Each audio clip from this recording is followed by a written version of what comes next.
I am running for Congress in a new, better way that has never been done before. How? By opening up the doors. Come one and come all. I don't care if you're red or blue or some other weird color in between. I want to build a movement for normal people trying to change the world for the better using common sense. By stripping away ideology, party, and money, the things that divide us, and just focusing on real people and real problems. The first place to go to solve problems is, of course, rejecting dark money in our elections. I will only take small or preferably no donations, and definitely no corporate donations. The corrupt are super easy to find. They have a tell, an addiction. They cannot say no to money. Just Google campaign donations and the name of the politician you're going to vote for. And if they take big corporate money, don't vote for them. Vote for me or somebody else who doesn't take dirty money. If they do bad things and they keep getting reelected and they keep winning, they will never learn. In this race, right now, both my opponents are spending hundreds of thousands of dollars and will likely get to millions and break fundraising records at a time when average Americans are unhappy with the system and how things run. This is why they're spending more money. They are doubling down the establishment to keep people out. Where do you think this money is coming from? They are months away from probably participating in insider trading and getting very rich from selling out the vote that you give them. Red or blue agree on money. Money is what matters in these elections. That's why wages are down, inflation is up, and it's hard to survive as a small business in America because everything is paid for by corporate monopolies.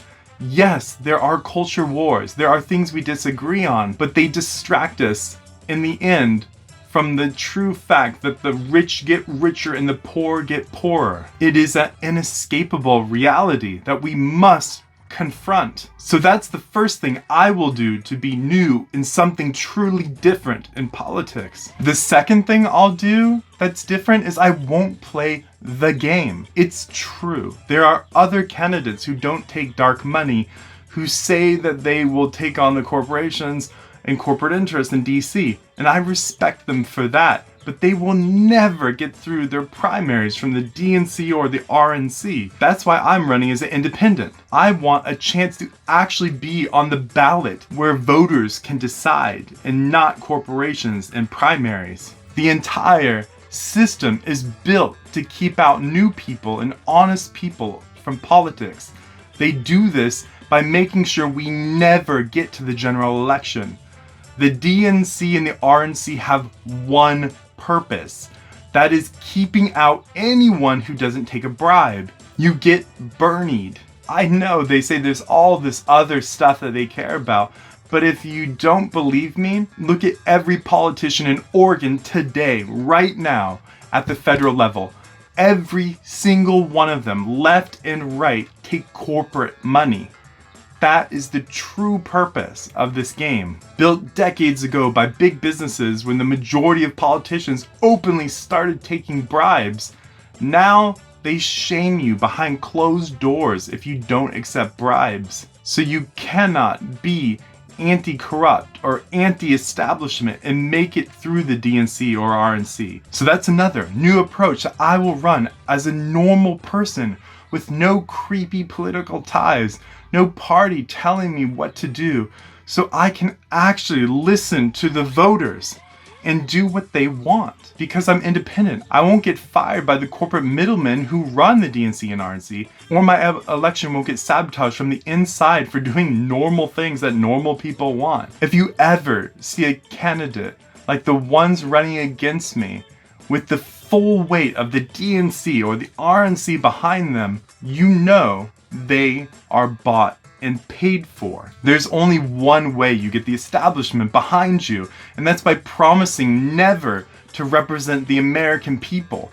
beyond symbolic gestures. If ever a big business wants something, they get it. The only big business they fight are the ones who don't pay them or pay them too little, so it looks like they're standing up for the little guy, but really, more often, it's because the bribe was too low and they are bargaining or haggling with a monopoly. It's the second tell of a bad politician. If before they even run and their first campaign goal is even announced on their website, they have mayor, mayor, mayor, sheriff, sheriff, sheriff, all around Oregon, or other members of their party lining up behind them in the dozens or hundreds of sponsors, it's because they are the system. They are the disease. Because anyone pushing for what normal people want is going to piss off some of the powers that be, at least occasionally, even by coincidence and with no ill intent. And they certainly want to be universally loved by local politicians on the take who are getting in the way of normal people, and everybody knows it. Unless you choose to believe that they are all great guys and gals and they are really agree with each other and the vague campaign goals they have. This is the game, and I will not play it. I will work for the average American and nothing else. This is how you make America better, by bringing together people willing to make real change, and by not telling citizens what to do, but by actually listening to them, and by focusing on public administration and doing your job without bribes. It's not rocket science. We need to get back to basics and do what's right, what we know is right. That's why I'm running for Congress in District 4 in 2022.